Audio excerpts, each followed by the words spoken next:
साथियों, नेपाल यानी दुनिया के सबसे ऊंचे पर्वत सागर माथा का देश। नेपाल यानी दुनिया के अनेक पवित्र तीर्थों, मंदिरों और मठों का देश। नेपाल यानी दुनिया की प्राचीन सभ्यता, संस्कृति को सहेज कर रखने वाला देश। नेपाल आउँदा मलाई कुनै राजनीतिक भ्रमण भन्दा अलग एउटा छुट्टै आध्यात्मिक अनुभूति हुन्छ। भारत और भारत के लोगों ने हजारों सालों से नेपाल को इसी दृष्टि और आस्था के साथ देखा है। मुझे विश्वास है, अभी कुछ समय पहले जब शेर बहादुर देउबा जी, श्रीमती आरजू देउबा जी भारत गए थे और जैसा अभी देउबा जी ने वर्णन किया बनारस का, काशी विश्वनाथ धाम की यात्रा की थी, तो उन्हें भी ऐसी ही अनुभूति भारत के लिए भी होना बहुत स्वाभाविक है। साथियों, ये साझी विरासत, ये साझी संस्कृति, ये साझी आस्था और ये साझा प्रेम, यही हमारी सबसे बड़ी पूंजी है।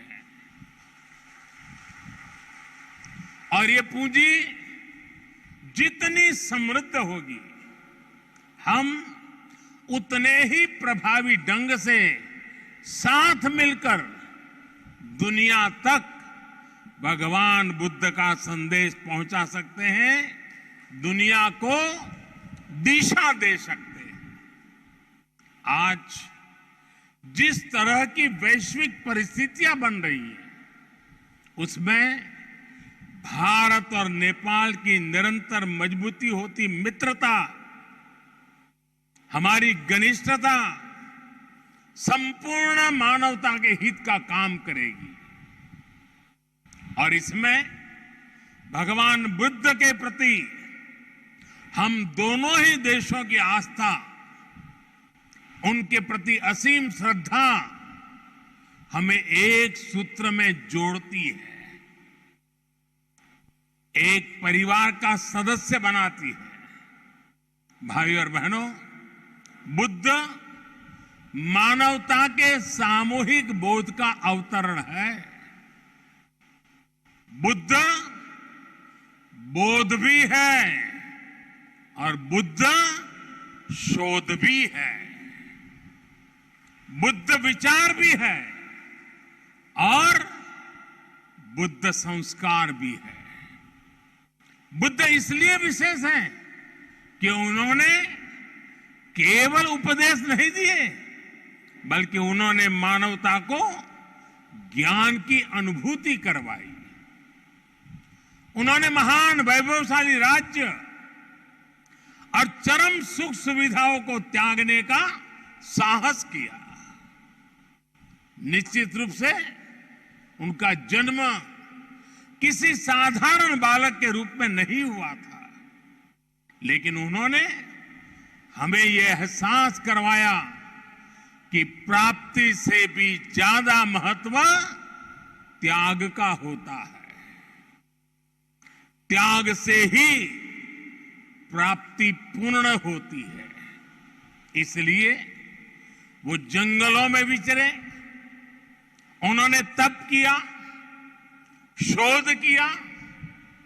उस आत्मशोध के बाद जब वो ज्ञान के शिखर तक पहुंचे, तो भी उन्होंने किसी चमत्कार से लोगों का कल्याण करने का दावा कभी नहीं किया, बल्कि भगवान बुद्ध ने हमें वो रास्ता बताया जो उन्होंने खुद जिया था।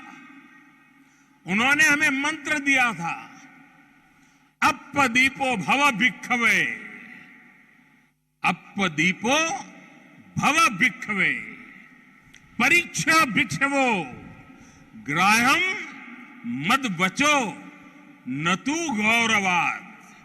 अर्थात अपना दीपक स्वयं बनो, मेरे वचनों को भी मेरे प्रति आदर के कारण ग्रहण मत करो, बल्कि उनका परीक्षण करके उन्हें आत्मसात करो।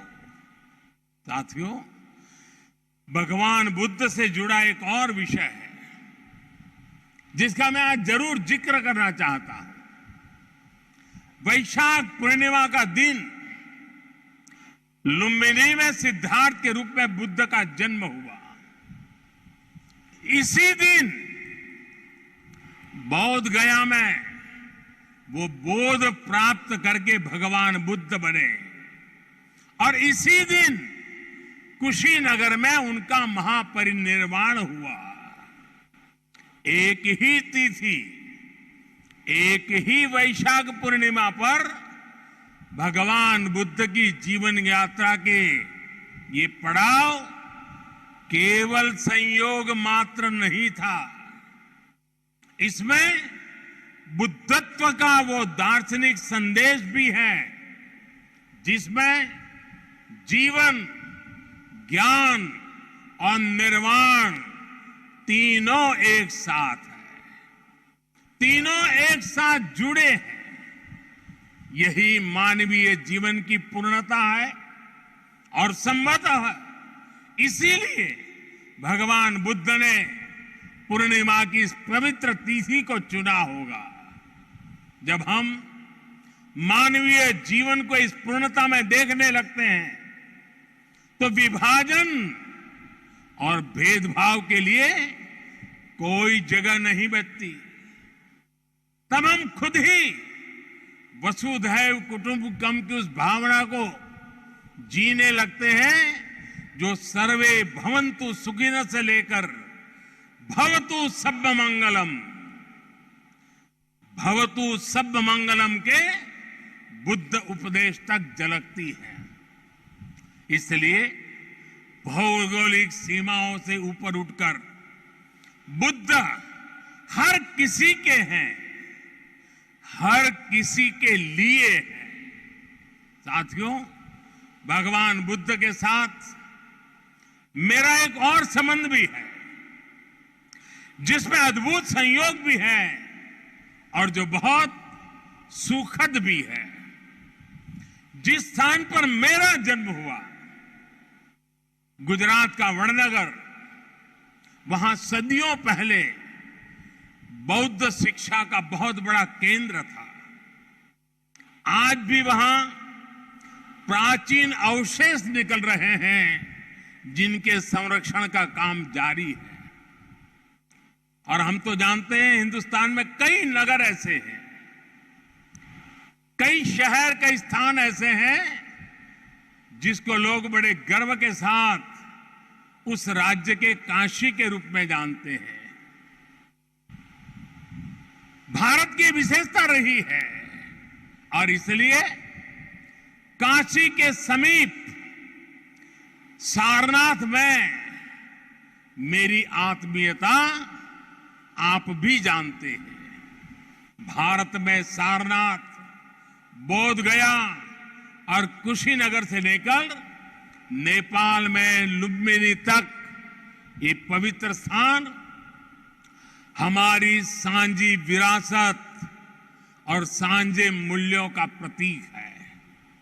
हमें इस विरासत को साथ मिलकर विकसित करना है और आगे समृद्ध भी करना है। अभी हम दोनों देशों के प्रधानमंत्रियों ने यहां India international centre for Buddhist culture and heritage का शिलान्यास भी किया है।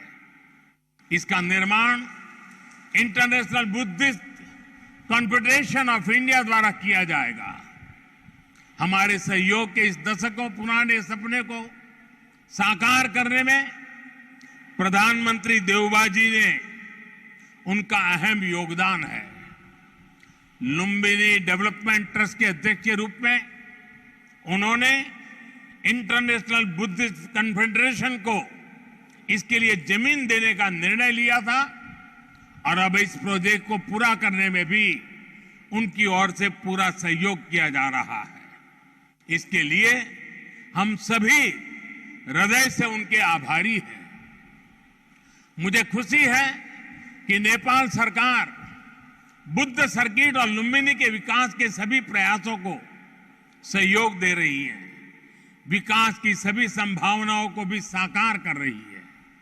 नेपाल में लुम्बिनी म्यूजियम का निर्माण भी दोनों देशों के साझा सहयोग का उदाहरण है और आज हमने लुम्बिनी बुद्धिस्ट यूनिवर्सिटी में doctor Baba Saheb Ambedkar chair for Buddhist studies स्थापित करने का भी निर्णय लिया।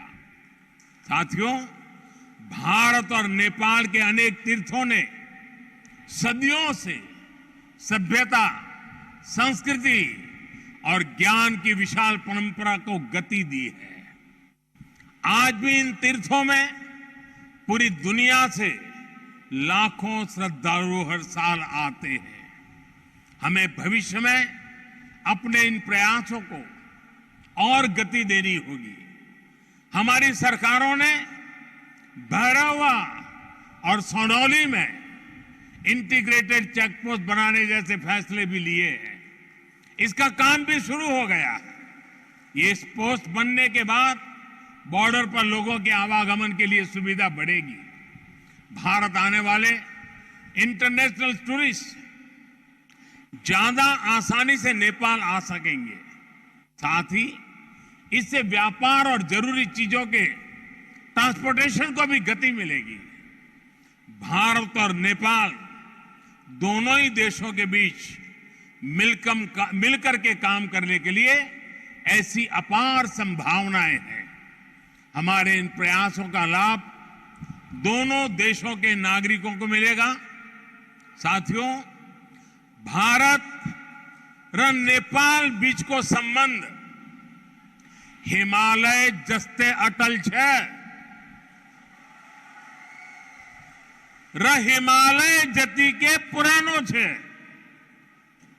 हमें अपने इन स्वाभाविक और नैसर्गिक रिश्तों को हिमालय जितनी ही नई ऊंचाई भी देनी है।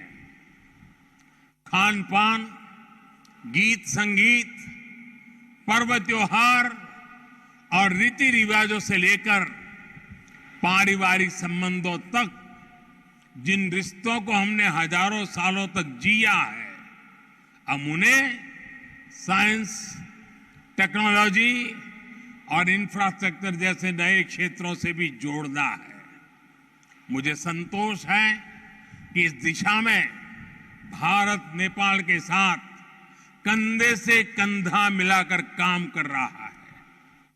Lumbini Buddhist university, Kathmandu university और त्रिभुवन यूनिवर्सिटी में भारत का सहयोग और प्रयास इसके बड़े उदाहरण हैं। मैं इस क्षेत्र में अपने आपसी सहयोग के विस्तार के लिए और भी कई बड़ी संभावनाएं देखता हूं। हम इन संभावनाओं को और भारत नेपाल के सपनों को साथ मिलकर साकार करेंगे। हमारे सक्षम युवा सफलता के शिखर पर बढ़ते हुए पूरी दुनिया में बुद्ध की शिक्षाओं के संदेशवाहक बनेंगे।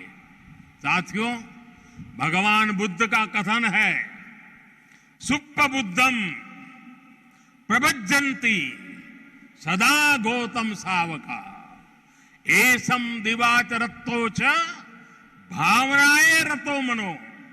अर्थात जो हमेशा मैत्री भावना में, सद्भावना में लगे रहते हैं, गौतम के वे अनुयायी हमेशा जागृत रहते हैं। यानी वही बुद्ध के वास्तविक अनुयायी हैं। इसी भाव को लेकर आज हमें पूरी मानवता के लिए काम करना है। इसी भाव को लेकर हमें संसार में मैत्री भाव को मजबूत करना है। भारत र नेपाल बीचको मित्रताले यस मानवीय संकल्पलाई पूरा गर्न यसै गरी मिलेर काम गरिहने कुरामा मलाई पूर्ण विश्वास है। इसी भावना के साथ आप सभी को एक बार फिर से वैशाख पूर्णिमा की अनेक अनेक शुभकामनाएं। नमो बुद्धाय, नमो बुद्धाय, नमो बुद्धाय।